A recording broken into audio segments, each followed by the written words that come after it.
come to an agreement before we get going. It's hump day, which really means nothing to us in real estate, right? Because we're 7 days a week. Small class, and I'm big on energy. Like, I want you guys to participate. All right, I want to hear from you. I don't want to teach to a bunch of zombies today. So if you're with me, say yes. Yes. All right, I love it. I love it. So my name is Brandon Tracy. I own and operate BTG Real Estate in the East Valley. I also own the Authentic Agent LLC. Right now, we're kind of more known for the podcast that we have on that. So you guys can check that out. It's the Authentic Agent Podcast on Facebook Live. We're also on Apple Podcasts. So if you're not an Apple hater, it's on there as well. So I know we got party lines and all that stuff with Droid and Apple. I'm also a certified referral trainer through 7L. Are you guys familiar with 7L? Yeah. Michael Mayer, 7 Levels of Communication. Yeah. So I'm a Master's Series CRT. I'm part of the founding group of that as well. So very proud of that. I teach referral classes.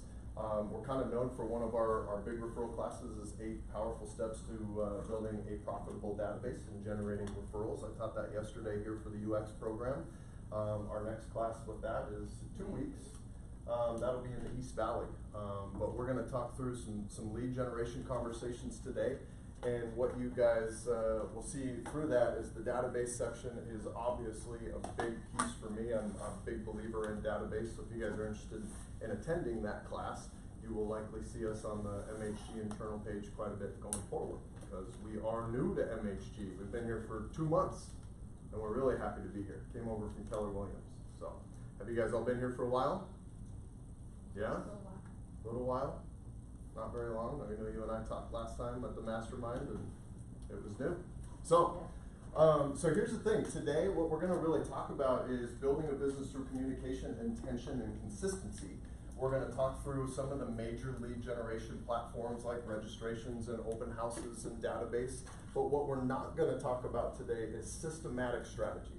I'm not going to be giving you guys scripts and dialogues and stuff like that. What I'm going to do today is I want to talk about lead generation from a business perspective, not from a real estate perspective. Can I have permission to do that?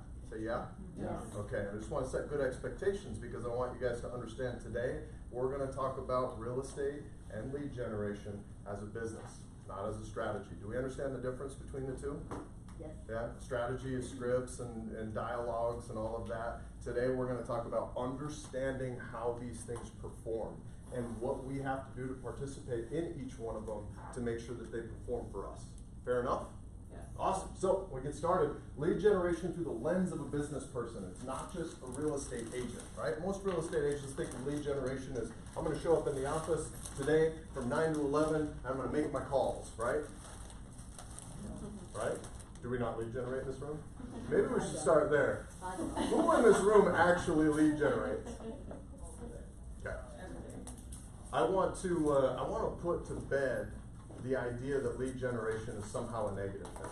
Okay? Because we've kind of made it that way a little bit in the past 5 or 7 years, especially with the idea of the whole phone animal and internet registrations, and we got to hammer the phones, and we got to call people a lot. Like, hey, I know that works. In some instances, that's what we have to do.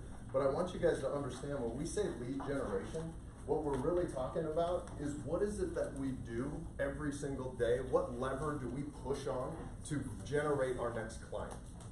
And all lead generation is really just communication. And that's how I want you guys to see lead generation when you leave today. I want you to see it not as a negative thing, but as, oh, all lead generation really is a communication strategy.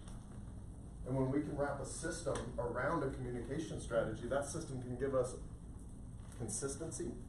And consistency is what really helps us in this whole deal, whether you want to call it lead generation or communication. So understanding lead generation as a business strategy is a key component to your success and the growth of your business. So kind of what I just said here, communication plus strategy equals lead generation. It's really not quite as difficult as we want to make it, right? The difficult part is when we interject a human into it. That's us. Here we go, we blew it. We screwed the whole thing up. But that's because when we interject ourselves into this kind of communication platform, we don't just come with intention, we also come with fear and reluctancy and stories about why we shouldn't call people and why they don't need to hear from me and all that kind of stuff, right? So if you've heard me teach before, you know that I probably can't get through a 45-minute class, let alone a 90-minute class, without talking about fear and reluctancy and rejection, because it's a huge part of what we do, right? I mean, when we talk about communicating with people, the main reason we don't communicate with more people in our lives is because we're afraid of being rejected. Or we make up a story about why they don't want to hear from us or why I shouldn't call them. But the reality of it is we're in the communication business. That's what we do. The more people we communicate with, the more opportunities we have. And it's important to really understand that and grasp that and make it part of your business strategy every single day, is I need to communicate with X amount of people today to make sure that I generate X result for my business. And that's how I want you guys to see it. So although the headline of this class is lead generation, I really want you guys to switch that from lead generation to communication. Fair enough? Okay. So real estate's a contact sport. This is kind of what I just said. We have to communicate with enough people enough times. The enough times piece is something that we're probably going to go over a few times today. And I want you guys to understand that once is not enough. Right? Our job is to communicate with people, but it's also to stay in communication with people. For how long? Forever. Forever. For as long as you want to be in this business, we have to stay in communication with people. So it's important that we have a strategy and a system to do that. It's important that we're operating from a CRM or a database that allows us to effectively communicate with large groups of people. And that's an important component to this. Strategy. Systems help to create consistency in your communication. It's easy to communicate with 5 people, right? How many people want to sell more than 5 houses this year? 2. The rest of you guys are just cruising? Going for 3? Gonna hit a home run in 2019? No, I'm serious. How many of you want to sell more than 5 houses this year? Yeah. Okay, Johnny, you're good. You don't want to sell 5 houses? Month. What are you talking about? No, you said more than 5 this year. So the idea here is, in order to do that, if you have the passion to sell 50 homes a year, you're likely going to need to be in communication with upwards of 300 people. Right? How do you manage that? How do you do that with any kind of authenticity? You need a system. You need a CRM, and you need a strategy to communicate from there. So we're going to talk about that in not so much in depth today, but we're going to touch on it as we go through some of the different strategies. So communication strategy, that leads to lead generation. Lead generation is simply a communication strategy executed to consistently generate a result. The result's your next client. It's really that simple. I need you guys to understand, if I haven't beaten it into this class already, that all lead generation is communication. So, we're good? You with me? Say yes? Yes. Okay, it's just communication, right? We're in a contact sport, and that's what we're going to intend to do. So what I want to cover first is I want to cover lead hunting versus lead receiving, because that seems to be like one of the key components out here. I run a large team, so I know that I have a lot of these conversations with agents around, well, do you give leads? I'm like, well, sure, yeah, I'll give you leads. But do you guys understand what leads are? They're just registrations. Phone book. It's a phone book. Phone book's a lead, right? So what I want, what we really implore our agents to understand at BTG is that, you know, you've got to learn how to hunt, and that's the difficult part, because when you learn how to hunt, you're getting rejected quite often. You hear the word no a lot, and listen, we're humans. We don't want to hear no. I don't want to hear no. I want to hear yes all the time. Yes is great. It gives me energy. No, it sucks. It makes me, you know, get all up in my feelings all the time, and now I'm feeling, really, lack of confidence. So, but I want you guys to understand the difference. Hunting is an effort-based strategy in the beginning. What you lack in skill at any point in your career, you need to make up for in effort. But during that process, you've also got to be building skill. Right? That's how this gets easier. I'm assuming you guys would all love this business to be a little bit easier next year than it is this year, correct? Yeah, and then the year after that, you prefer it to be a lot easier than it is this year, right? Yeah, the way that we do that is twofold. Hunting is an effort-based deal, and it's where we build our skills. It's where we put our skills into action. And when we put our skills into action, unfortunately, when you guys are calling FSBOs, expireds, or door knocking, you get rejected just a little bit. A lot. Yeah, okay, I was being facetious. You get rejected a lot, right? And that's what we're going to talk about today as well, is good expectations around whatever you're doing as a lead generation lever. Are your expectations set? Because if they're set properly and you understand, hey, listen, on average, this particular lead generation lever converts at about 3%. What that means is it's failing at 97%. So when you have those expectations going in and you fail at 97%, you're not getting all caught up in the idea that you suck, right? You're not internalizing it. You're not saying like, oh my gosh, everybody else makes this work. I must just not be very good. And that's what I want you guys to understand as we go through this stuff. I really want you to grasp the idea of expectations of lead sources. That way you're giving yourself an opportunity not to get caught up in the idea that you're not good enough or that you're not skilled enough. If you're converting some of these lead sources at 3%, then you're right on national average. That's okay. That's a good thing. So hunting is an effort and strategy-based deal here. Open houses, internet registrations, industry sources, divorce lawyers. But like this is the part where we have to go out. We're hunter-gatherers. We got to go make it happen for ourselves, right? And I really see this in my business as twofold. There's a certain amount of hunting that we need to do. But also during that process, I need to be doing some receiving. That's where we all want to get our businesses to, right? Like I imagine most of the time if you guys go to a lead generation class, you're like, well, I'm going to go because I have to. I got to figure this lead generation stuff out. But the truth is we're all in business to receive, right? That's how we would like this to go. That's how I would like this to go. I still haven't figured it out yet. You guys let me know if you do. But I just want to sit in my office all day and have my phone ringing off the hook, right? Come on, you guys want that. Don't lie. I totally want that. I wish it was that easy. If it was that easy, though, we all wouldn't have jobs and we'd probably get paid way less, right? Because everybody would do it. Everybody would do it. So receiving is system and strategy based, and there's much, much different there. So you go out and you hunt, you're doing your open houses, you're making your FSBO calls, you get that client, you serve that client. Receiving is a long-term play. Receiving is making sure that you have a database and a sphere. Receiving is making sure that you have a post-close strategy that makes sure that every single person that you come into contact with, that you built a relationship with, whether it be personal or professional, there's a system and a strategy to cultivate that relationship to the end of time. I said that, like the end of time. Now, how are you going to do that manually? You're not, right? Keith, you and I just talked about this. Like, yeah, we don't have a database. You don't have anything to build off of. And if you've seen some of my other classes, you know we teach a database class, and in that class, I literally say this: database is the only asset that any of us own in real estate. That's it. We're salespeople and we're business owners. The only asset that we own is that database. It is our collection of people that we can lean on to create a result. That's it. That's all we have. That's all we have. So internet registrations, you're calling, you're getting rejected, you finally get that one lead, you get it converted, long-term play. Once it's converted and it's into your database, it's into your world, you're building the relationship. Every single one of those people that you're hunting for in the beginning, they eventually need to turn in to a receiving. And you have to do that through system and strategy. So if I haven't beaten in the database piece here, it's very, very important that you guys have a strategy for communication. But these two strategies look differently, correct? This one's really effort-based. You got to get out and make it happen. This one's really business and system and strategy-based. This is where you've got to bring the detail and the planning of a business. Listen, this wasn't a strength of mine when I got into real estate. I was a real estate agent. I came in because it looked awesome on Facebook, and HGTV told me it was going to be super simple and I was going to be a millionaire and drive a Ferrari by next week. I got in for that reason. Most people get in for that reason. I'm exaggerating, I'm sensationalizing it a little bit, but the truth is that's how most people come in. And they don't realize, like, oh my gosh, before I get an opportunity to be a real estate agent, I first have to learn how to be an exceptional salesperson.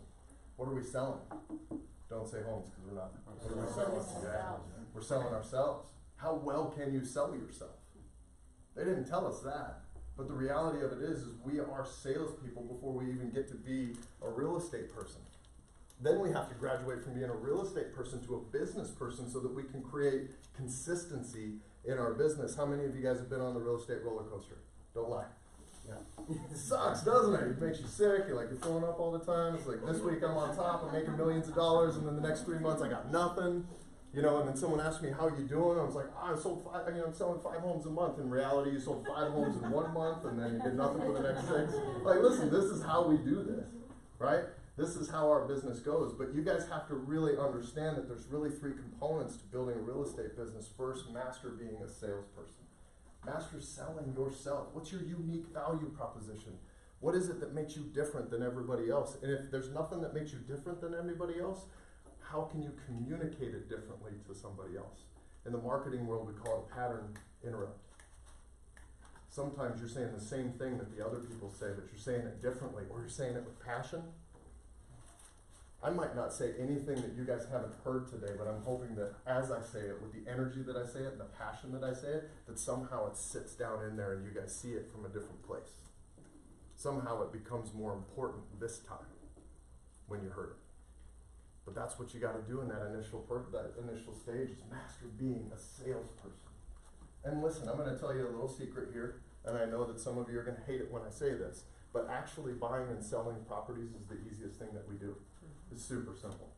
Now, we operate in a gray like crazy. We'd love it to be black and white. I would. But the reality of it is I'm a human, and I've got all kinds of stuff going on in my life, and you're my cross-sale agent, and you're a human, you got all kinds of stuff going on in your life, and then we add our crazy clients into the mix, and they got stuff, right? They got problems. No, but they're emotionally attached to the situation. After all, it's their money, it's their home. My kids grew up in this house, right? I got my kid peeing in the weeds right over there, add 10 grand.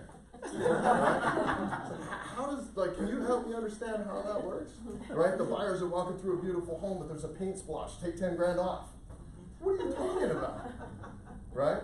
But that's the reality. It's like everything that we do is in the gray. We're solution finders. But the actual buying and selling of a home is pretty straightforward. So we got through the sailor part, now we're mastering being a salesperson. We get to the real estate agent part, and we get to be a real estate agent for once. That's pretty easy. We've got tons of resources for that. We've got a brokerage with tons of resources for that. For the most part, that is pretty much covered for us. We can navigate our way through that pretty simple. But what if we want to do a lot of business? And let's face it, a lot of business in our industry really is like 12 homes a year. I hate to say that. But I mean, the average is what, 3 to 5? Most agents aren't doing a home a month. And a lot of times we're not doing a home a month is because we can't manage the business part of this. Now, full disclosure, I mean, I'm sure a lot of you guys have aspirations to do more than 12 deals in a year, whether it's 40 or 50 or 60 or 100 or 200. We did 209 last year. You know how we did that? Systems, strategies, teamwork, right? Yeah, we understand the value of leverage. And that's the business part that we don't get, right? Because when we're real estate agents, we have a really hard time with the idea of, wait a minute, I'm going to give up some of my money for leverage? We have not yet figured out the value of our time. Because we value our time the wrong way. We value our time, the way that we value it is, I want to get some time back so I can do nothing. Yeah, then that doesn't work. But in the business world, I want to get some of my time back so I can do more of the thing, the most important thing that helped me get to this place already. That's important. You can't do that without leverage. You can't do that without giving up a portion of your commission. This is when you graduate to being a business person. And that's a hard place for us to get, is because most of us need some sort of leverage, some sort of standards or accountability, something to help us get to that next level. But as real estate agents, we want to be so independent, right? We want to be the man or the woman. We want it to be us and our logo and our face and all of those things. We get caught up in all of the stuff that doesn't matter. I don't know about you guys, but what matters to me is profit and changing the financial trajectory of my life and my family's life. Would you guys agree that at least to some degree you feel that the same way? What if all you had to do is give up your ego to do it? Is your logo that important? Is your name on a deal that important? And that's where you kind of have to start to question those things at some point when you want to catapult forward. Because I'll tell you what, there's a ton of people failing in this industry. Matter of fact, 97% of the people that get licensed today will be out of the business technically in 2 years, but in reality it's probably like 6 months. They're just not renewing their license in 2 years, so that's how we track it. Why do we have that large of a failure rate in this business? You can't run a business or manage their time. We have bad expectations coming in, and that's exactly right. We think that it's easy. Yeah, and it's not. Is it our fault that we think that it's easy? Fair question. No. It's absolutely not. You guys understand we're trained to think that it's easy. Because there's other profit centers in real estate. You guys know what those are? Arizona School of Real Estate and Business, MLS, your boards. They all need this to look easy so that they've got a new influx of people to replace the 97% of people that left with their tail tucked between their legs and 20 grand in credit card debt last month. Okay? So you guys can probably tell I'm slightly passionate about this. Just a little? Just a little. It's because I really want people to win. Like that's really who I am in a nutshell. That's what BTG Real Estate is in a nutshell. Is I want people to win. But in order for everybody to win, it's like you really got to understand the game you're playing. You got to understand the things that you got to do to make sure that you win. And I get it, man. I want this to be easy. I really, really want this to be easy. And you guys do too. If you say that you don't, you're lying. And that's what we're doing for the most part, right? We're going from class to class, situation to situation. We're buying this thing, this next thing, this next thing. It's the squirrel mentality. Because they're preying on the idea that we want it to be easy. The powers that be, industry leaders, know that we desire this to be easy. So if they could create the illusion of ease, they could sell it back to us, correct? Yeah. So what I'm not going to do is that today. And I hope that doesn't disappoint any of you. Because what I do is I focus in on the fundamentals. I focus in on helping people really understand, create a mastery level understanding of the fundamentals and how they drive business forward. Okay? But I want to acknowledge that I'm with you. I wish it was easier. I want it to be easier. And if I could find a way, I'd share it with all of you. Now, if you find a way, you better share it with me. It's not fair, right? Okay, so do you guys have questions on this lead hunting versus lead receiving? I'd like to go really in depth on a lot of that stuff, but I have classes specifically for that. Today I want to generalize a little bit and keep it just kind of surface level about business. But do you guys have questions on this part? Yes. Are we getting the slides email or? Yeah, I'm sure Kelly could email them to you if you guys want. No, it's, Yeah. it's up to you. Oh, well, I don't care. I mean, I share everything. But I tell you, the slides aren't going to do much for you. The context No, just is the key. of course. Yeah, context is the key. Okay, questions? Hunting, receiving. Do you guys understand how they feed each other? Yeah? Okay, hunting sucks though, right? We talked about that. Why does hunting suck? Hard. It's hard. That's where we're most vulnerable, right? And listen, like humans, it's totally normal. What we do is we lead our lives with ego, right? And ego is not a bad thing. I want you guys to understand that ego is just us. It's who we are. It's how we lead. Oftentimes, ego is how we protect ourselves, right? It's not just about being arrogant or cocky. Ego, it can be a protection tool as well. But this is where our ego is at risk out here of being just demolished. Yeah. If you had to break down at BTG, like the hunting part of it, like open houses is 50%, cold calling is 20, direct mail, what would you say that is? So our levers as a business are primarily our number one foundational lever is database.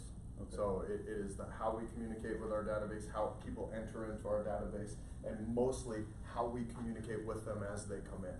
Because we're not a business that just looks for people who are raising their hand saying, I want to buy or sell right now. We're cultivating business. We're cultivating long-term business. And in order for us to do that, we have to have a communication strategy and a language that's wrapped up in that. Yeah. So instead of asking people, everybody that you see is like, do you know anybody that's looking to buy, sell, or invest in real estate? Are you looking to buy, sell, or invest in real estate? Blah, blah, blah, blah, blah. It's like we all do that. But what we're missing is the key component to, we're trying to build businesses. We don't build businesses just on people who are looking to buy or sell real estate right now. We build businesses on creating a community of people that can trust us as a professional resource for their needs and the needs of the people in their life. And we have to change our language around that to make it more inclusive of everybody. Because I'll tell you what, the consumer says this all the time. It's just like, well, I don't want to talk to you because I'm not ready right now. I'm actually not ready to buy or sell right now. That's a dagger to us. Like that can't be the way that we do business. That's why most of us are failing. Is one, we're presenting ourselves that way without even knowing it. And two, you have to also understand that the consumer market already believes that to be true, whether you like it or not. So now you have to overcome that. How do we overcome that? We communicate our way. We communicate our way to every solution in this business. If we want to change a result, we communicate our way to a new result. We all have habits and rituals that are feeding the results that we have in our life today. The results you have today in your life are because you have certain habits and rituals that you perform every day that generate that result. You're going to have or develop new habits and rituals to generate a different result.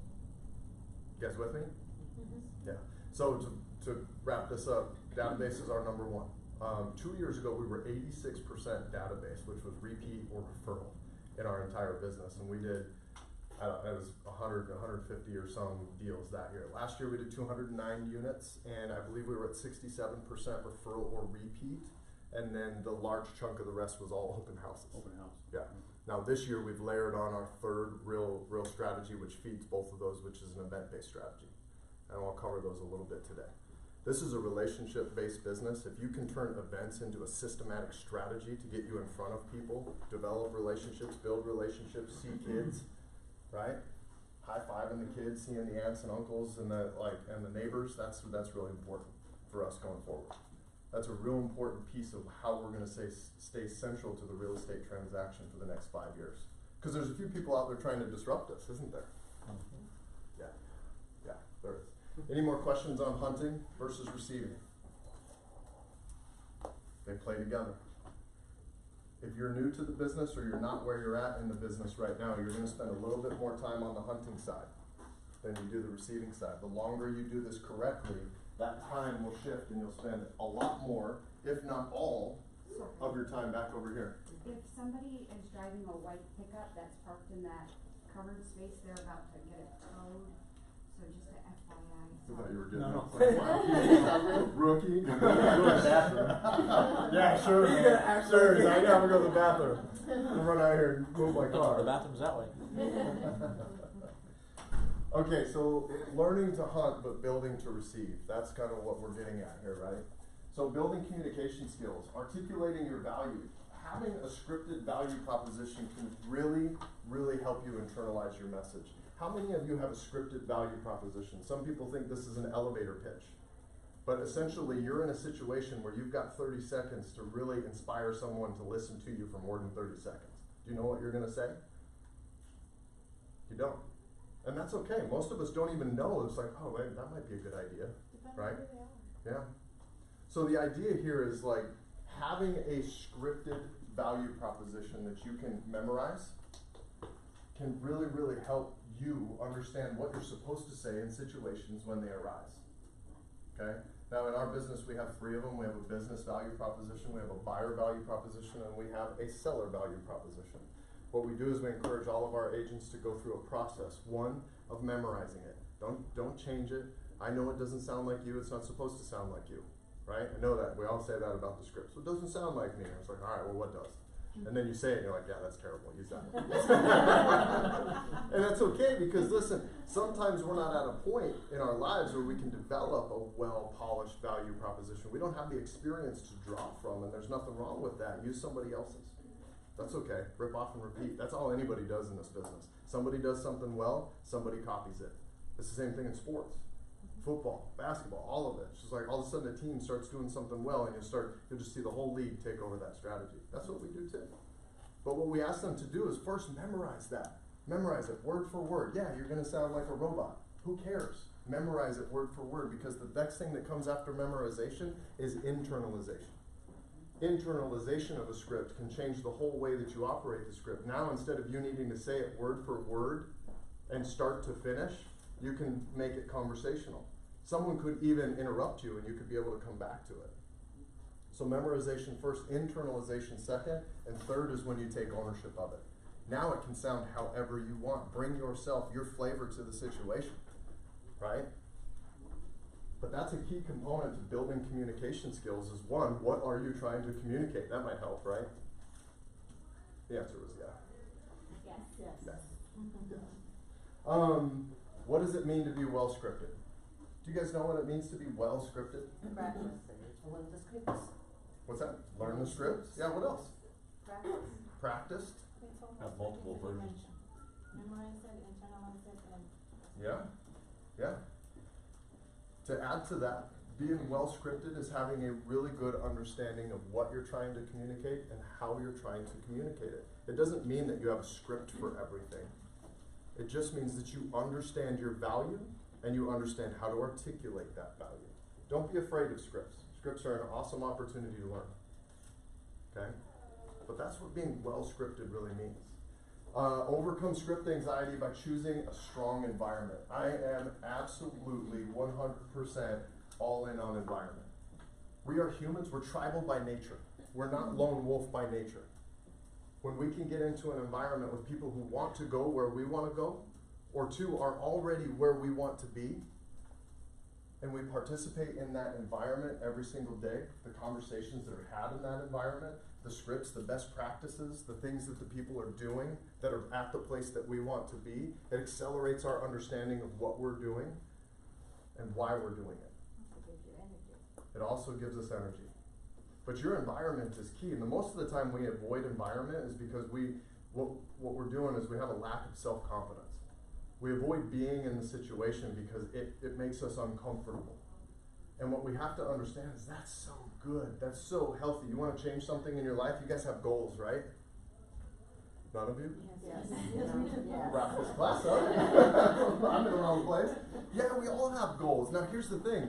In order to reach goals, we're likely going to have to do something that we're not comfortable doing to reach that new goal, right? I talked about habits and rituals. Habits and rituals exist because they're comfortable. They're the things that we do every day. We're used to them. Now, in order to reach a goal, I'm probably going to have to drop a bomb on my habits and rituals and just blow that up. And I'm going to have to create some new ones. And those new ones, by nature, are not comfortable. So now I'm going to have to be in the uncomfortable place for a little while. Now, what if you were in an environment where being uncomfortable was a normal thing? When you could look at your peer group, wherever you were, and you look across and you go, I know you're feeling rejection. I know you don't want to get rejected today. I'm with you. I don't either. But I'm going to, and you're probably going to, and when it happens, we'll high five, we'll get each other through it, and we'll get on to the next one. You got to be around that kind of stuff. But we don't because we think we're inadequate. That sucks. That sucks that we don't have this conversation more. But we do. We feel like we're inadequate. We feel like, well, I'm not going to do it because I'm probably going to fail, and I don't want everyone to see me fail, right? Yeah. Yeah. We hate failure as it is.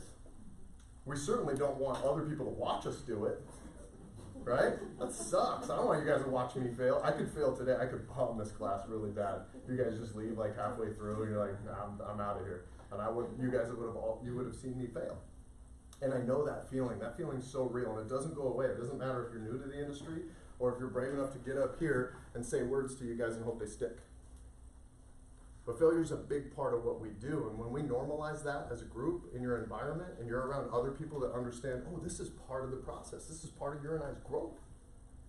Cool, you failed. Awesome. I'm going to high five you. I'm going to pick you up, and the next time I fail, you're likely going to do the same for me because we're going to the same place, and we know that this is part of the journey. Failure, fear, reluctancy, inadequacy, all the stuff that we feel as humans when we're going through our normal day, it all exists in business. Get yourself around other people that don't judge that. Because when you're in an environment, and Talia's going to laugh at me, but I say this inside of BTG all the time, it's a no judgment zone. You can have bad days. You can have days where you're not feeling comfortable or confident. But you're in an environment that's going to help pull you through that. And that's an important piece of this. Role playing. Objection handling scenarios. How many of you, if I said right now, and I'm not, so don't worry, but if I said, pair up, we're going to do some live role plays, how many of you would just be like, I got to take a call, I got a thing, I got to negotiate this deal. I was like, how many of you would do that? Really? Yeah, of course you would. Listen, role playing, man, this is where we put our lack of skills on display for everybody to see. Yeah, I get it. It's hard. But here's the thing, back to environment. What if you were around a whole bunch of people to just role play because they knew, like, hey, listen, Keith, I want to get better. Do you want to get better? Sure. Do you think maybe we should practice then? Okay. Do you think maybe we should practice then? Yeah, we should, right? And if you're feeling that inadequacy or that fear around that, listen, I'm with you. I got you. You are validated in that feeling 100%. That is normal. But it's also up to you to fight through that. It's also up to you to understand the value of practicing this. Because if you practice it in a safe environment around other people who are not judging you and you're not judging them, you have an opportunity to build your skill. And this, we'll talk about this at the very end, is a key component to why we have such a high failure rate in our industry. And oftentimes it's the only thing standing between you and your success. Is what you're not doing is accepting the discomfort of building a skill. You're not good at something and you have to practice to get better at it. that's okay. When did we lose that? When did we lose valuing skill building? We're now in a society where it's just like, well, I'll try it once, but if I'm not good at it, I probably won't do it again. Of course you're not gonna be good at it. You just did it one time, right? So again, back to the environment. This is really important. Put yourself in an environment where role playing is a safe place. You understand the value of it. It's not going to make you any more comfortable. I understand that. It's a scary thing when you get into it. After all, you walk into our office in the morning, there could be anywhere from 5 to 20 people doing it all at once. Bottom line, it's not even scary anymore, right? No. You just roll right up in there, and you do your script and role plays. It warms you up for the day, and your first call is bomb. You're on it. You're on it. I want you guys to really embrace the idea of practice. If you want to change something, it's likely not a lead source, it's likely not a brokerage, it's not some external factor. Check yourself first, look in the mirror. Are my skills where they need to be? And if your skills aren't where they need to be, then you really can't look outside and start blaming some external factor. And listen, that's what we do. Oftentimes not because we're bad people, it's because we don't really know better. Nobody ever taught us. No one ever told us that. Fair, yeah? It's not something that we teach in real estate often. So it's fair. It's fair. Owning your value is a form of mastery. Having professional confidence is key. Now, do you need professional confidence to get out there and do your thing? No. But you gotta own your own level of participation in developing it. Right? There's not a brokerage or a team or a coaching program or anything. You know, I hear people all the time, it's just like, well, I'm on my 4th brokerage, and I did the ferry coaching program, but now I'm on Buffini, and I'm doing this. And you know what? They just don't work for me. I haven't found my niche yet. And it's like, oh man, I'm really sorry about that. It sounds like there might be a common denominator. Yeah, I mean, at some point you gotta take responsibility, right? But the great thing is when you do in this industry, when you take responsibility, when you own your own level of participation, you build your skills, you participate in it, you practice it, oh my God, the rewards are incredible. I'm a small town kid from Montana. Like literally, there's more people in this room than there was in my high school graduating class, probably twice as much. No joke, I grew up in this tiny little single wide trailer. I grew up poor. Real estate's been a catalyst to change my entire life. My family tree will be different because of this. And I'm telling you right now, like I can get up here and I can talk in front of you guys and I have the confidence to do that. But it wasn't always that way. It was absolutely not always that way. I had to build myself to get here. I failed so many freaking times, like it's disgusting how many times I failed. I still fail today and yesterday. I failed twice yesterday, I think. But what I do now is I understand it's part of my journey.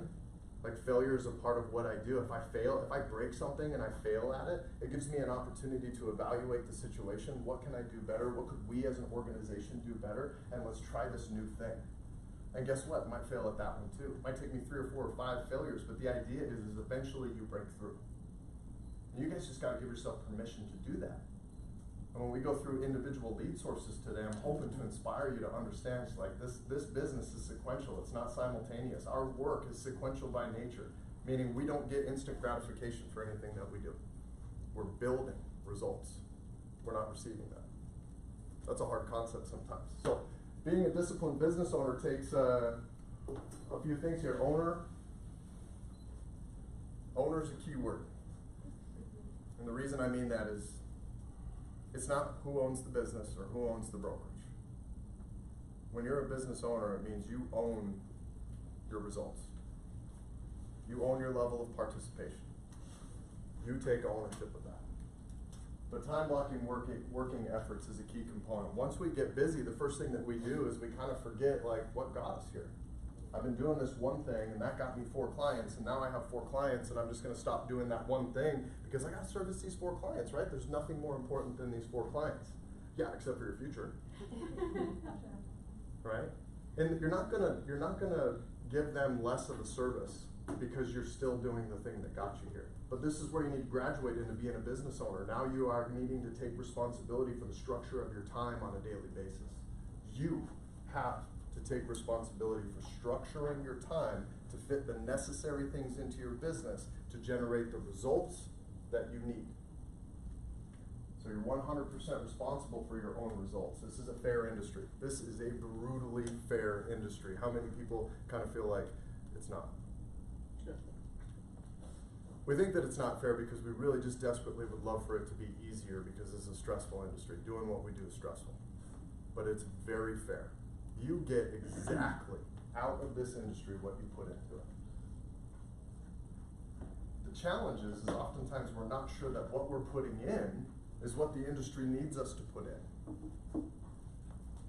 Can't put water in a gas tank and have it go, right? So what we put into it absolutely matters. We need to be accountable to the work necessary to achieve our goals. How many of you spend some time developing what the industry calls your big why? Just a couple? It might be a good place for you to start, although I'm not a big component of the big why conversation, because I think that in a short conversation like this, it suggests that, oh, you just need to have a reason for being, a reason for getting up in the morning, a reason for going to work. But it's got to be deeper than that. Like, having a big why is what catapults you to achieve a goal. It's what catapults you to do the things that you're really uncomfortable with to achieve that goal. Full disclosure, I literally can't verbalize my why. I mean, I can, but I'm not going to in front of you guys. You want to know why? Personal. It's so personal that I can't actually say it out loud without tears coming to my eyes. If yours doesn't do that, it's probably inadequate. It's probably not going to drive you through the fear and the rejection and the hard parts of our business. So spending some time really developing, like, why the heck am I doing this? How many of you have kids? Okay, when you're asked, what's my big why? I'm telling you, your natural response as a parent is to go to your kids. Your why has to be so selfish and so personal. You have to think of it as, I'm the cup, and I gotta fill my cup up so much that it overflows and fills all of my kids' cups up. I know that this is true because everybody says, my kids are my big why. And those people are still not succeeding. So all I would do is implore you is to look deeper. Give yourself permission to be selfish in that moment and understand that by being selfish in that moment, by really understanding what drives you and what's going to drive you to your next goal, is going to benefit them so much. Because they got a happy mom, a happy dad that's teaching them the right things, it's teaching them the right way. You got to find that. And that'll drive you to these goals. Be consistent, you owe it to yourself. If there's one word that I want you to take away from today, it's simply this, it's consistency.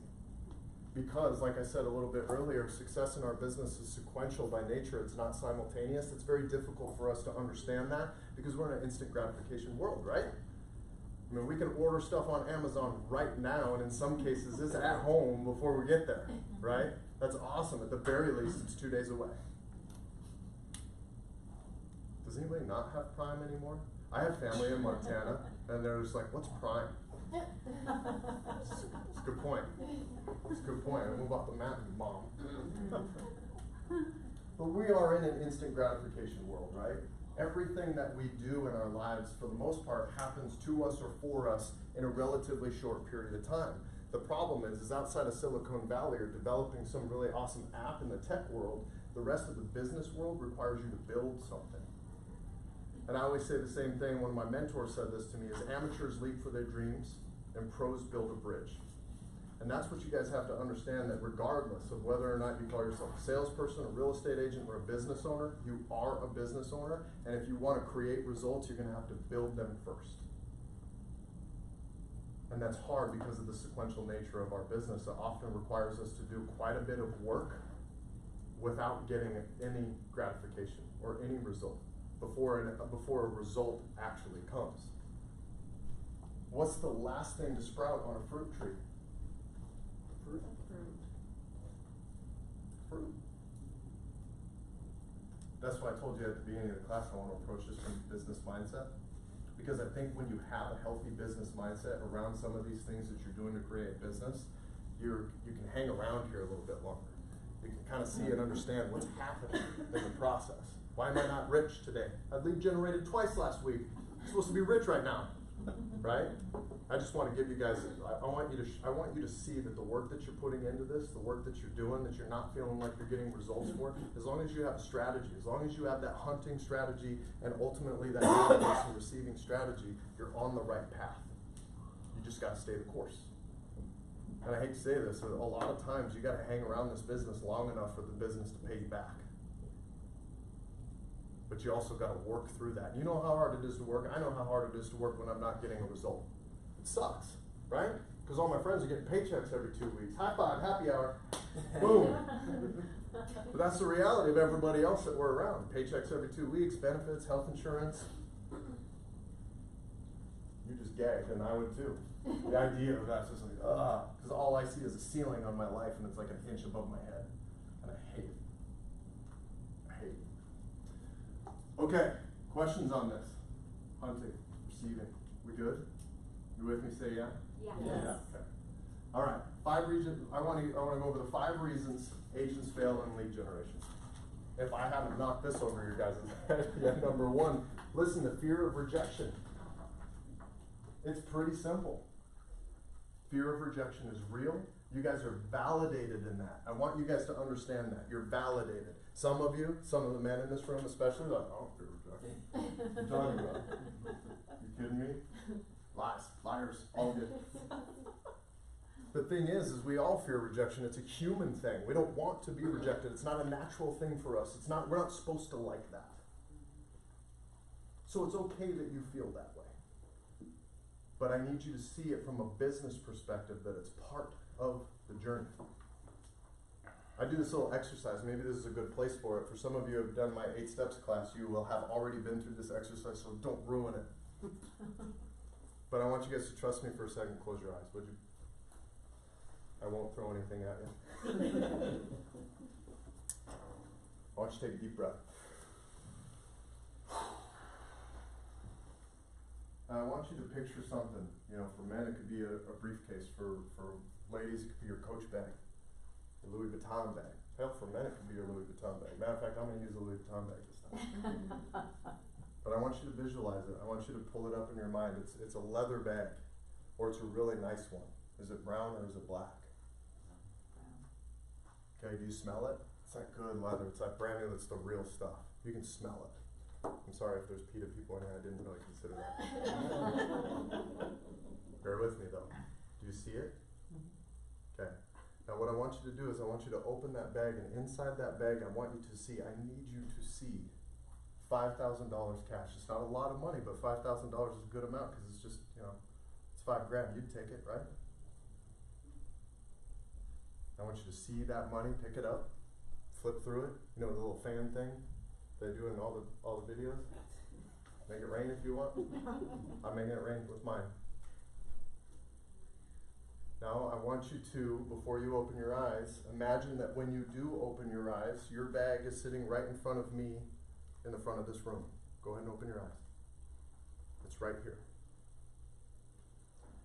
Now here's the thing, all I want you guys to do is I want you to go out into the world for the next week, and I want you to get rejected 99 times.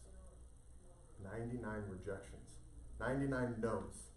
99 don't call me again. 99 who the heck are you again? Why are you calling me?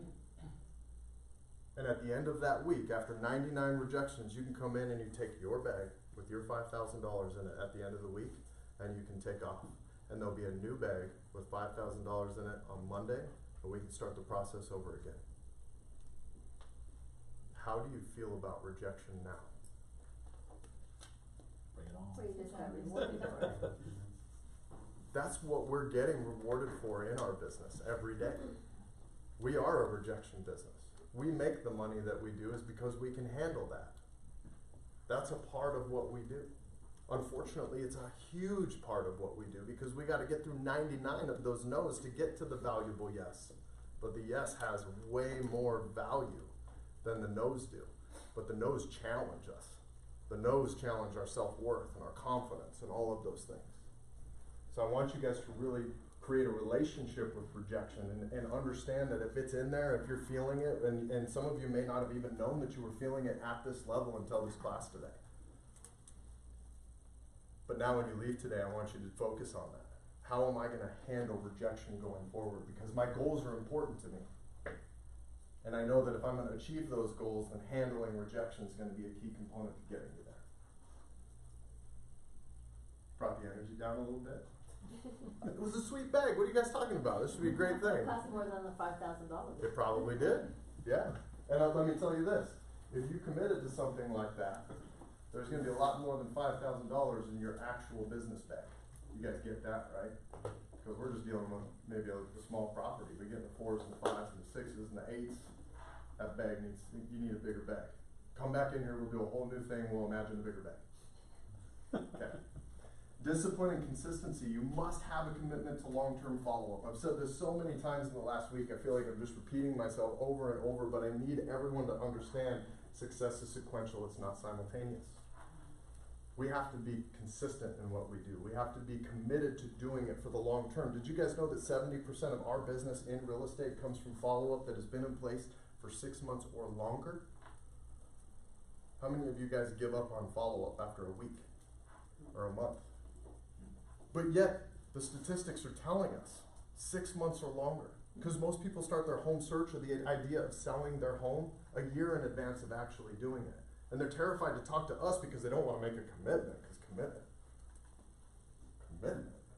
I don't do that. I just want to do my research.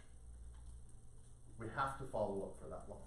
It has to be a part of your plan, which means you're going to have a system and a strategy and a CRM to allow you to do that, to keep track of all those people. But that timing is important. I'm going to draw out a little thing. Again, if you guys have been in my 8 steps class, you will have seen the drawing. I saw Michael Marlowe ripped it off and was drawing it this morning, so if you guys saw that. But it's a good visual of understanding how important the long-term piece of building a business really is. And I'll cover that in a second. Don't prioritize or time block it as a business strategy. At some point, we got to take responsibility for our schedule, right? If it's important, we got to make sure that it's in our schedule. It's something that we do every day. We prioritize this specific thing and that specific thing to create results, and we've built a time block around it to make sure that we do it every day. Okay, you guys can have Saturday and Sunday off, but Monday through Friday, are we good with that? No? Okay, fine, 7 days a week. Okay, victim mentality and grass is greener. Here's the thing, this is real. And I get it. I get that it's real. I understand that it's real. Going back to the easy button conversation, we want this to be easier, right? And we would prefer that we're just missing something. Well, if I was at this brokerage over here or on this team over here, if I had this lead source or that thing, whatever it is, we want it to be that easy as it couldn't be me. It's got to be some external factor. And we get caught up in this a lot, and that's okay. That, again, back to the human part of this. We're human. We get caught up in the idea of, well, I think I'm pretty awesome, so why don't I have the results that I want?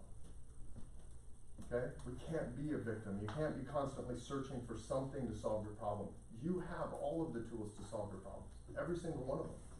Maybe you just haven't been empowered to see it, and that's okay, because we don't often talk about this in real estate, if at all. Because we're constantly selling. We're just salespeople in real estate. We sell each other, we sell clients, we sell, I don't know, body wraps on Facebook and vitamins, I don't know, we sell all kinds of stuff. Wrong expectations about the lead source, and I touched on this very briefly earlier. Like, you have to understand what to expect from a specific lead source. If it's internet registrations, if it's open houses, like, how should I be performing here? And then judge yourself against what a performance should look like in that department. Not whether or not you're rich after a week of doing it. Fair? 3 key objections every agent must be able to overcome. If you can handle these 3 things, you're gonna carve out your niche in real estate. They're not difficult things. And what you guys will notice about what I teach is how simple it is. I don't teach complex stuff because it's nonsense. Because mastery of this kind of stuff, mastery of the fundamentals, is the one thing that's actually going to catapult your career forward. You got to be able to handle the objection, I'm working with another agent. Of course you are. Everybody in Arizona is a real estate agent. We talked about this yesterday. There's 88,000 real estate agents at any given time in Maricopa County. You guys understand that most people think they have an agent, but they don't really know. There's just somebody sending them properties online. You have to be able to handle that objection. It's a very easy objection to handle. But I hear this all the time from new agents. It's like, well, they said they had an agent. Of course they do. It's called Agent Be Gone spray, and they sprayed you with it. That's what happened. Number two is I have to talk to my spouse. Of course you do. Of course you do. How do you handle that? Make an appointment and go and talk to their spouse with them. Yeah. This stuff is not simple, but for some reason these things are just like, we just shut down when we hear them. Of course you need to talk to your spouse. Why don't we do this? When is your spouse typically available? Are they available on Saturday mornings? Great, why don't we do this? Let's schedule an appointment for 10 a.m. on Saturday. I'm gonna send you a follow-up email outlining what we talked about today and some of the value that I intend to bring to the table. You guys review it tonight. Our appointment's set on Saturday. If there's a problem, respond to the email and we'll reschedule it. Like, we don't overcomplicate this stuff. It's really that simple. But you've got to be able to say that. How many of you actually say that right now? Some of you, I'm sure, do. But most of us, when we hear, well, I got to talk to my spouse, it's like, okay. Call you on Monday, right? Call you on Monday. We're just looking and we're not serious. That's how everybody starts. Everybody starts just looking and not serious. But here's the key. When we're constantly just looking for the person that wants to buy or sell right now, then we're always going to be in a roller coaster. You need to be a servant leader. You need to be a servant real estate business professional. You need to adapt the mindset of what I want to be is not just someone who helps you buy or sell a house. What I want to be is a trusted professional resource for you so that you have somebody to come to help you with the due diligence process. That's really what I'm here for. I know that when you do that, I have absolutely no right to help you actually buy or sell your home. That's probably going to be something that I'm going to need to earn with you over time, but I'm willing to earn that if you're willing to give me the opportunity. So, real basic objections, but what they do is they open the door for you to give one hell of a professional response. And that's that pattern disrupt I was telling you guys about. An objection is an opportunity for you to sound different in that moment. And when you can figure those key components out, those key details to what makes a professional, and we're going to talk about this at the end of class today, interpersonal skills, when you can develop those, all of this gets so easy. I mean, it gets really, really easy. Takes a little time, some failure, some rejection, but it gets pretty easy. Now, what I'm not saying is that your conversion rates go from 3% to 100. I'm not saying that. I'm just saying that it gets really easy to have the conversations and convert at really high percentages. You guys have any questions on this?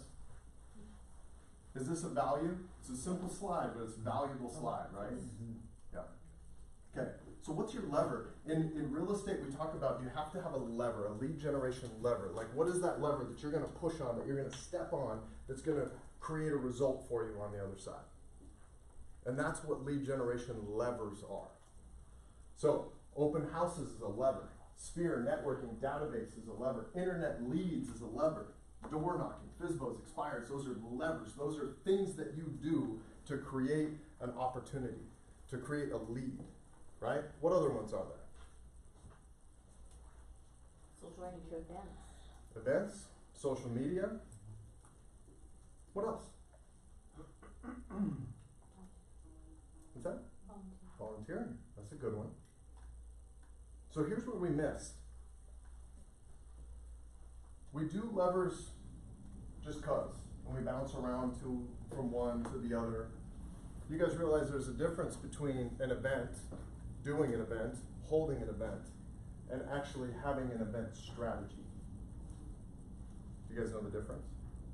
The difference is, I'm going to do an Easter egg hunt, and I'm just going to put it on social media, and people are going to come. Having an event as a strategy is, I'm going to have an Easter egg hunt, I'm going to have a petting zoo, I'm going to have face painters, I'm going to have all that, I'm going to get all that set up, and then I'm going to create a communication strategy up to the event and following after the event. And my communication strategy leading up to the event is going to be a combination of invitations, right? Confirmations, excited that you're coming. I'm going to wrap that into a social media event strategy as well to make sure that it's put out there. And after the event or during the event, I'm going to have something for all of the people that are attending the event to fill out. Who told you about the event today? On a scale of 1 to 10, how likely are you to refer BTG Real Estate for your next real estate transaction? Right? Is there anybody that you know right now currently needing to buy, sell, or invest in real estate? You can write them down right here and we'll call and tell them that you refer. Then after the event, there's got to be a follow-up process. There's got to be a phone call that says, oh my gosh, I'm so happy that you came. What about the people who didn't come? Sorry you couldn't attend. We're calling them as well, and we're saying, I'm so sorry you weren't able to attend. I hope you can come to our next event. You guys see what we did is we just took events and we made them about what? Communication strategy. And that's what I need you guys to understand. Oftentimes what we're missing about lead generation is we're not strategizing. We're not treating it like a communication strategy to generate a result for us. We're just doing it and hoping for the best. And I say this in our business all the time. The thing about hope is you can't deposit it. I tried, the bank teller was just like, I can't help you with this. It's like, what are you talking about? I filled out my account number. You can't deposit hope. So you have to have a strategy. And this is where most of us fail, is we have great intentions. We want to go out and do this thing, but we don't treat it like a business. And that's what I want to implore you guys to graduate from as real estate agent to business owner today. Think deeper about strategies creating results for you. Mastery is key in extracting results from lead generation levers. Here's another key thing that we do wrong all the time. Whatever your lever is, whether it's open houses or internet registrations, door knocking, events, volunteer work, whatever that is, we have a tendency to not do it long enough or often enough and evaluate our skill set in there to actually create a result. What we typically do in this business is we'll do some form of this. Let's take open houses, for example. So someone says, well, the quickest way to getting a deal is what? Open houses. And we all say that. But then what we do is we go out and we do 2 open houses and we come back and we say, open houses don't work. It's a crazy large sample size that you have for that opinion, right? But here's the reality of open houses. Effort matters. You're hunting. You got to bring the effort to the situation. If you go out and put 3 signs out for an open house and nobody shows up, it's your fault. That's your problem. That's not an open houses don't work. That's a you didn't want to work. But here's also the thing. You can go out and put 25 open house signs out there and guess how many people might show up? 0. That's part of the lever. Because you do not judge open houses based on the performance of 1 open house or 3 or 5. You judge them in the business world. Everything happens quarterly. So what if you went out and did an open house a week, every week for 3 months? You're at what, 4, 8, 12 open houses. Now you have a sample size large enough to say, okay, I did 12 open houses. 6 of them, 1 person came through. 3 of them, 10 or more people came through, and 3 of them, 0 people came through. But yet I have 6 deals in escrow, all sourced from open houses. 6 deals in escrow on a $200,000 deal at 3% is what? You guys can do 3% of anything. What is it? 6 grand. 6 grand, and you have 6 of those, which is 36. divided by 12 open houses, which is 3,000. So you're telling me you're worth $3,000 in open house. We never get there. We never get there because we go, well, I've done, 6 open houses and half of them nobody shows up, and the other half I'm not even talking to the people. So is that an open house thing or is that a you thing? You're not owning your own level of participation in the process, right? And that's what I hope to just inspire you guys to do at some point, is when you take ownership of it. When you think like a business person and take ownership of the skills and the work that you need to do, you will get different results. And the great thing about those results is they're very, very profitable results. My first year in real estate, I built my entire business. When I started BTG Real Estate, I did 2 things. I did database, which was a different version of the 8 steps class that I taught, or that I teach now, but fundamentally the same thing. So it's all database and Sphere, and I did open houses. By the end of the year, I tracked every open house that I did. I even tracked every single person that came into my open houses. This is no joke. This is not stage talk. I'm literally telling exactly how my first year building BTG went. By the end of the year, I took the profits from my open houses, all the people that I met or was referred to by someone I met at an open house, and I divided my GCI over the amount of open houses that I did, over the course of the year, and you know how much I was worth per open house? $5. $9,000. Wow. $9,000. You know how many you know how many open houses I held where nobody came through? More than half of them? More than half of them. Go I ahead. said, one thing about open houses though, that the way I view it is, especially if you're self-branded, is you're out there getting free advertising, and if you're in a particular area, if you can't stay in a certain area, even though you may have nobody show up, if you're consistently doing it, people are consistently seeing your signs, so on and so forth, so it's, even if you get nobody through it. You get some sort of brand recognition. Yeah. Brand recognition can be flushed right down the toilet in one personal interaction. Yeah, Yeah. I'm just saying, but it's better than nothing, Very true. so. Very true. Understanding these levers and choosing the right one for you is a key component to understand. As business people, what we have to be able to do is we have to understand our strengths and our weaknesses, right? We have to be willing to be honest with ourselves about what our weaknesses are, and this is where our ego checks us every single day. If you really, really suck at phone calls, but you're really good face-to-face, you might want to do open houses. You might want to do events. If you're not crazy, you're not really crazy about being social and about being face-to-face, but you're okay hammering the phones, you got thick skin, then maybe internet or phone or some sort of phone-based sales strategy is for you. But what is really bad is when people who know that they have a weakness or a behavioral style that doesn't fit one of the levers and they try to do that lever, man, you get burned out so fast. This industry can discourage you like nothing else when you're in an environment like that and doing stuff that you're really just not suited for behaviorally. And that's okay, that's why behavioral profiles exist. For most of us, we know what the DISC profile is, right? DISC. And there's all kinds of other behavioral profiles. If you haven't done one of those on yourself, maybe you should. Get to know who you are. What are your strengths? What are your weaknesses? What behavioral things do I have that I can recognize and apply to my business? For me, I understood what my strengths were, and I understood my weaknesses, which were like way more than my strengths. And I hired to my weaknesses as I went. And I was okay with that. Results vary on all these factors based on effort. You got to bring the effort to the table, right? The consistency, the agent's got to be willing to take responsibility for the work consistently. Skill, you got to have the desire to improve your skills through patience and practice.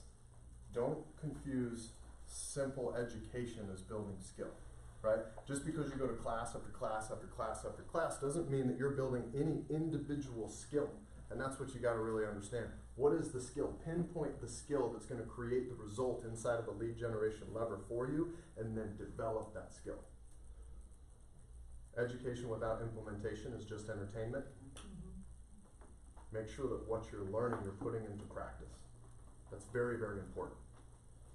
Expectations. So you got to understand how the lead source performs and what a good percentage is for a skilled communicator, right? Understand, okay, if I do this and I'm not skilled, I'm going to generate a result. But if somebody else who's skilled is doing it, they're going to generate a slightly higher result. But if the difference, like I use lead generation on internet registrations a lot because the conversion rates are so low. But let's say an unskilled person converts at 1.5% and a skilled person converts at 3%, and then you're down on yourself because you're not converting at 15%. That's an unreal expectation, which is affecting your emotional status and your commitment to the lever, right? So expectations are very, very important. But let's talk about a couple of these in depth. Sphere in database.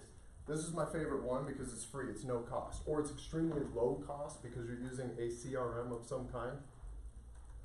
But it's free. This is an opportunity, especially like for those of you who've been to the 8 steps classes, you guys know I'm a big component of making sure that you take everybody in your life, your sphere of influence, the people that like you and even love you.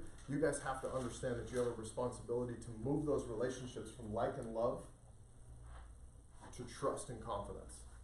Because people don't say yes to you in real estate until they trust you. Doesn't matter how much they like you or love you or how cool you are.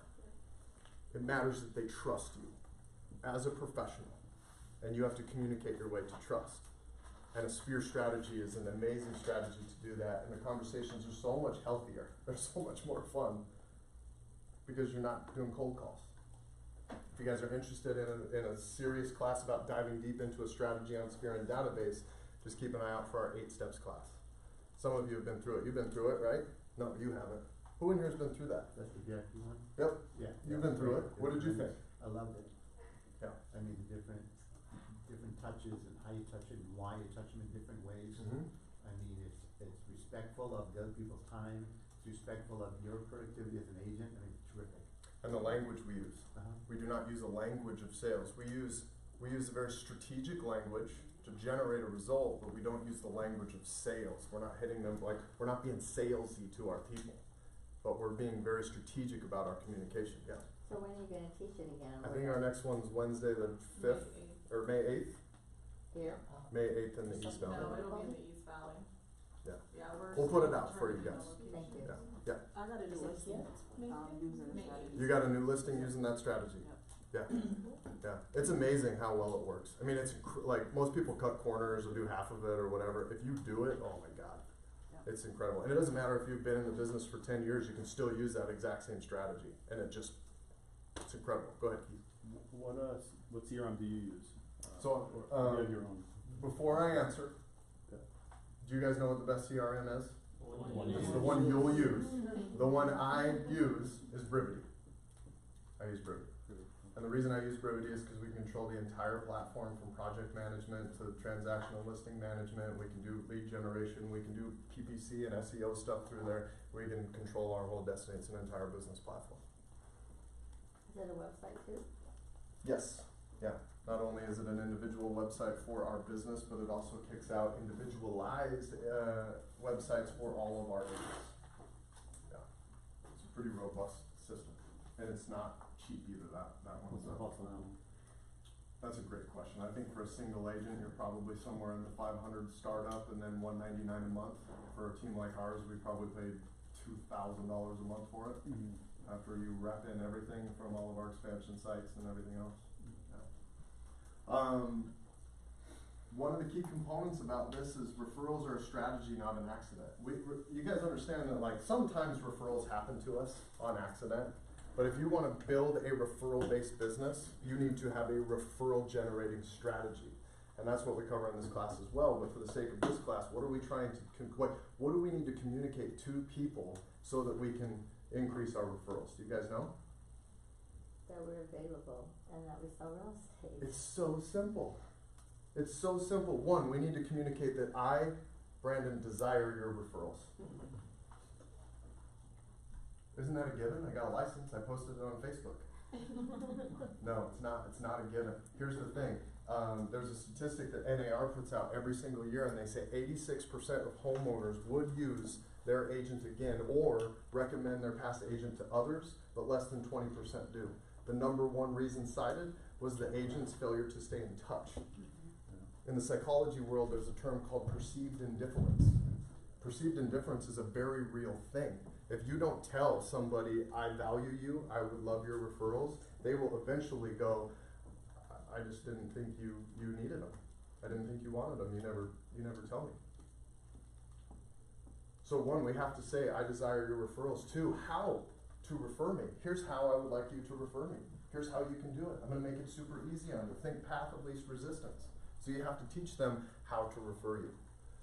And the third, and probably the most important, what happens when you do refer me? You gotta take the guesswork out, you gotta take the fear out, because you know what they think? The consumer thinks that if I send you a lead, or I send you somebody that's in my family or my sphere or from my church or whatever it is, what are you gonna do? They don't know. They have no idea. They have no idea that you're not gonna go, like, hey, this is Brandon and so-and-so said that you need to sell your house and I'm gonna sell it for $300,000 and I'll be over on Saturday. Are you guys ready? Like, that's what they think we're gonna do. But what we have to do is we have to communicate to them what our intentions are when you send me a referral. Here's what I'm gonna do. First and foremost, I know that when you send me a referral, I have no right to help that person buy or sell a home.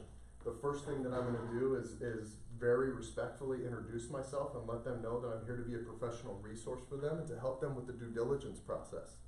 if they choose to work with me, I understand that that's something that I'm gonna have to earn through the process. And if they don't choose to work with me, I want you to know that there's no hard feelings. When your entire database knows that, referrals start to roll in really, really fast. So we have to communicate those things. And that's the beautiful thing about databases. You got a whole platform and all these people in, you can communicate whatever you want to them. You can do it in bulk through viral videos. You can do it in consistency through messaging, through text, through auto text. We have auto text, we have emails, we have video. We hit them from all different angles around whatever message that we want. Avoiding perceived indifference. You guys just heard me talk about that. Listen, this is a reality. If you don't tell them that you want their business, they will think that you don't need it. The crazy thing is we're telling ourselves stories all the time about, oh, you know, I'm not going to bug this person, or they don't want to hear from me, or whatever. And that's what we're saying to ourselves to give ourselves an excuse not to call them. And then NAR calls them and says, why aren't you using your agent? And it's because, well, they don't keep in contact with me. Whose story's right? Theirs. It's theirs. Yeah. Okay, we're running out of time, so I'm going to start breezing here a little bit. But concepts relatively the same. Open houses. Listen, I'm a big component of open houses. It's free or low cost. You know, signs. You can rent signs. You can borrow signs from people. It's the easiest path to right now business. Easiest path to right now business. Success is sequential, like anything else, not simultaneous. And you've got to review your results quarterly. We talked about this, right? Clear on that open house strategy. Sometimes no one shows up. That's the way it goes, okay? Face-to-face validation, be seen regularly in an area of focus. You brought that up, right? Now the cool thing is sometimes you're not gonna crack somebody's tough exterior on the first shot, but when they see you a second time and a third time, you're just validating yourself and it becomes easier for you to talk to them. So consistency is key again. Keys to success in open houses, interpersonal skills, being able to articulate your value well. We talked about that earlier, right? With being able to articulate your value propositions. And evaluation and improvement. This is the self-ownership part we talked about. You've got to evaluate, how did my conversations go today at the open house? You don't come back and you just say, well, they just didn't get me. No, they got you. You need to change something that you're doing. You need to take ownership of it. Okay? Internet leads, also known as website registrations. Okay? These aren't really leads, they're registrations. But cost and risk associated with these, right? They cost a lot of money. They have low conversion percentages. Are you gonna have thick enough skin to play in that field? This works, but you gotta have thick skin. And let me tell you something, the natural behavioral profile of any agent is highly social, which doesn't lend itself to this, because this is a high rejection field here. If you can handle rejection really well, it's a super efficient way to do business because you don't have to leave the office, you're just calling. But I'm gonna tell you this, I'm gonna say this because it's a new thing, it's really starting to impede the success of these type of things. How many of you are getting these robo-dials? I'm having days where I'm like 10, 12, 15 of these things. It's causing people to not answer their phone, and it's causing these to drop in conversion. So just be mindful of that. You need thick skin. Rejection has little to no effect on you, then you should be doing this kind of thing. Okay? Speed to leads, super important. You guys have to understand that most of these leads, if you don't call them in the first 2 minutes, the conversion percentage drops by 70%. It's a highly intentional thing that you have to participate in here. They work, but you have to bring all of this to the table to make them work. You don't get to just jump into a team that gives leads and go, well, I've gotten all these leads, but I don't have any results. Okay, well, tell me what you're doing. Crap, you mean it's my fault? Yes, it is. Yeah. How much of this is your business? None? Yes. Zero. This Thank much. you. It's not necessary. No. We have some of it. We have small components of this. It's very little. Thank you. Very little, yeah. Fearless follow-up. 70% of the people that you're gonna work with on this, you're gonna have to follow up with for 6 months or longer. Discipline, note-taking, and attention to detail. You can't just be breezing through these people. You have a conversation, daughter's recital. I gotta go to my daughter's recital right now, I'll call you later. Like, you need to start chipping away at that and having a good note-taking strategy here so that the next time you call, you can start from the daughter's recital and keep the conversation moving forward. Whatever it is, but you gotta find a way to relate to them. You gotta find a way to build the relationship. It's very difficult, so you have to be detailed and mindful and intentional about what you're doing. The problem is now we're starting to teach people to just to go crazy, throw them on the dialer, do a whole bunch of them, and the percentages are dropping and dropping and dropping because we're not paying attention to the little things. We don't have a lot of time to interact with them in these situations, so we gotta pay attention to the little things. You gotta, and that's what I mean here, maximize each lead no matter what. You gotta treat each lead like it's gold. Beat it till it's dead. I'm sorry, but like the old school philosophy here was you keep calling them and you keep on them because they're either gonna buy, sell, or die. And even when they die, they probably gotta sell afterwards. I know it sounds insensitive, but it's true. So keys to success: speed, discipline, follow-up, and a high tolerance to rejection. Everything here is long-term. You gotta do something like this for a year to start generating predictable and consistent results. FSBOs and expireds, you are the cold caller. You are the robo-dialer. Okay? So again, having a unique value proposition to quickly hit them with what is different about you. How are you different than the last 12 people? You guys know when Keller Williams is in town and they do that bold thing? You guys ever heard about Keller Williams Bold? They sit like 500 agents in a room and they give them all of the FSBOs and expireds, and there's like 500 people calling all of them. Some of them are the same. All of them are the same. It's crazy. It's crazy. You gotta have the next mentality. Next up, next up, next up, next up. That's how this thing goes. And what's your quick and unique value proposition? I don't have a lot of time to do this building lead pipelines that work. We got, what, 8 minutes left? Should I do it? No? Yes. Yeah? Okay, I'm gonna do it. Do you think if we run over, they'll fire me? Kelly will come in here. So here's what I want you guys to understand about lead pipelines and making them work. And I'm going to do an abbreviated version of this for the sake of our time today. But I want you to imagine a business and it looks like this. Beautiful, right? Yes. I'm like a regular Picasso up here. So here you are. You're going to start any lead generation strategy, that communication strategy, whatever it is, all of these people. And what I want you guys to remember today, and sorry, I'm going to rush through this really fast, so bear with me. If you need to interject and ask questions, do so. But what I want you guys to understand is today you're no longer hunting for the people who want to buy or sell right now. You're hunting for everyone. Every single person that you can put into your database in your life now is going to feed the future of your business, and I'm going to show you how. You start making these calls today. Your first call is today, and that person says, you know, I'm not really interested, but you put them into your database because at some point they're going to have to do what? Or die. Or die. There we go. So this person might go way out here, and let's just say this is 24 months from now. That person's way out there, but you put them into your database, you had a plan, you started doing quarterly calls, right? These are all your quarterly calls for this individual. What happens on most of your quarterly calls? How do those conversations go? They don't. It's leave voicemail. That's usually what it is. And you're going to leave a voicemail, leave a voicemail, leave a voicemail, and guess what? At some point, they're going to need to make some sort of decision, or they're going to have a referral for you. And guess what that's going to take? This phone call right here. After they didn't talk to you at all. And guess how many stories you're going to tell yourself along this process? Oh my God, they don't want to hear from me. And it's like, you guys, I mean, we're terrible. Like, we get all caught up in our feelings about it. And it's crazy, right? But here's the thing. Each one of our people in our database wants to take the path of least resistance. So in order for us to give them the opportunity to take the path of least resistance, we have to make this call because here was when they were ready. Now, I want you to think about everybody that you're working with. Every new person that you meet at a networking event. Every new person that you meet at an open house that's really not looking right now. Nosy neighbors. All of your sphere in your database. All of this is happening constantly, every single day. Right? This is just your first week. Now we're in week 2. This process continues over and over and over. This is a communication strategy. There's 50 to 100 people that are way out there. Week 3, we're going, and we're just like, oh my gosh, I'm doing all this communication. I'm getting these people into my database. I'm doing long-term follow-up. What in the hell, Brandon? I got a mortgage to pay this month.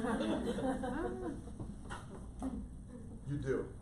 And nothing changes because all of a sudden, this person has to buy. And you do an exceptional job for them, and during the process, they say, my friend needs to buy too. And that starts to happen. And then what you're still doing is this, over and over. Now what's the thing here? There's not a lot of deals in this first page, right? When you're building a business, success being sequential, there's not a lot going on in this first section. That sucks. We gotta pay these bills. I gotta feed my kids. I got stuff to do. When you put together a strategy like this, eventually you get here. And on this month, you've got to represent 5 new buyers, 2 new sellers. And you've also got to start lead generating. And this process plays out over and over and over. And this is the most beautiful way that I can demonstrate to you what a lead generation process looks like. Now, what we haven't talked about is one of the key components to this is when you're communicating with all of these people, and there might be all kinds of strategies in here. You've got email drips, you've got newsletters, you've got market reports that are going out to these people, you've got events that you're inviting them to, you've got all kinds of stuff going on because it's in your database. And what happens here, well, first of all, wouldn't you like to have all these deals? Yes. There's another thing that happens. What's that? Referral. That is a referral. That is a referral. This is a referral. This is how lead pipelines are built.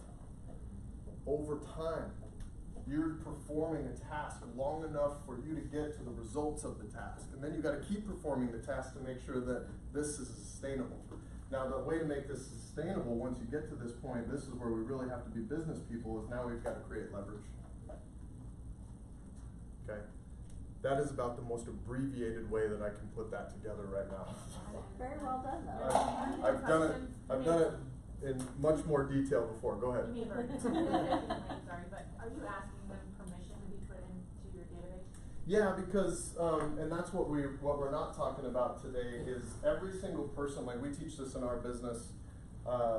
Fatima, right? When you're at an open house, are we looking for buyers and sellers? Of course. But what else are we looking for? Contact information. It's simple as that. Can I, like all of our people are well versed on, well, could I stay in touch? Would you allow me to be a professional resource for you? I can give you a neighborhood or a market report or something along those lines. Right? So all of our people are well versed on, yes, we're looking for buyers and sellers, but we're also adding people to our world every day. And that's this in a nutshell. Unsubscribe, you just remove them? Yeah, if they unsubscribe, that's okay. Matter of fact, I mean, some of the people some of the most loved people in our business will unsubscribe, and we don't take that personally. I unsubscribe from everything. I'll probably unsubscribe from all of you. But it's not personal. I just get super anxious when I see my email inbox and there's a bunch of junk in there. I just got to clear it out. I get so many emails. I need to manage what's coming in and out. But when you have multiple strategies, like a quarterly call, you don't unsubscribe from a quarterly call. They're not going to block you. Well, they might. But then you go to an event, and now you're inviting them to an event, so you have a multitude of strategies all working together so that whoever they are, however they want to be communicated with, you're getting to them. This is your asset. This is your business. This is your asset. This is it in a nutshell. I mean, way oversimplified, I'll give you that. But this is it. This is what building that kind of thing looks like. Did anybody see where my clicker went? Down there somewhere. Oh, it's under that second chair. Okay. Okay, so I breezed through that one. So I talked about this and I want to touch on it. We got, do I need to be done by it too? Yes. Yeah? Yeah. Okay. I'm just kidding. But I do want to address this, and I won't go through this in great detail. We'll save it for another time. Interpersonal skills are so important, guys. This has to be the part that you own about yourself. Interpersonal skills are the skills we use every day when we communicate and interact with other people, both individually and in groups. Okay? People with strong interpersonal skills are often more successful in both their personal and professional lives. Here's your key thing. You want to take a picture of this slide? Go for it. But in the interest of needing to be done at 2 o'clock on the dot, these are the areas that nobody teaches you to focus on. Now I want you to just put this in your memory bank for now and understand that all 7 of these things play a role in you generating success in your business. I wish I could go through them line by line with you. It means you got to come back and listen to me talk again. Everybody get what they need out of that? Okay. So focus on personal improvement. This is the last slide. Build your interpersonal skills. Build, practice, internalize your value propositions. If you don't have value propositions, guess what you're doing this afternoon? Right? Do not fear script and objection handling practice, role playing. We talked about that. Surround yourself with people who are committed to doing the same things. Environment. Be consistent with your work, own your own level of participation, and be patient. Thank you all very much. I got to breeze through that last second. I saw that clock ticking down on me, and I know, I'm like, Kelly was like over there giving me the like. all these people are waiting in the front lobby for the next class. I just was like, I didn't know if you were saying you're dead to Yeah. me. Did everybody sign in, guys? Yeah. Because I saw everyone taking pictures. I can email these slides. That'd be great. Yeah, so it's a better image than your phone. Alright, that's okay. Sign-in sheets floating around. Next class, you guys, is of someone from Open Door, so it's gonna be a good one. Only an hour. I'll cut him off too. I run a tight ship, man. I have to.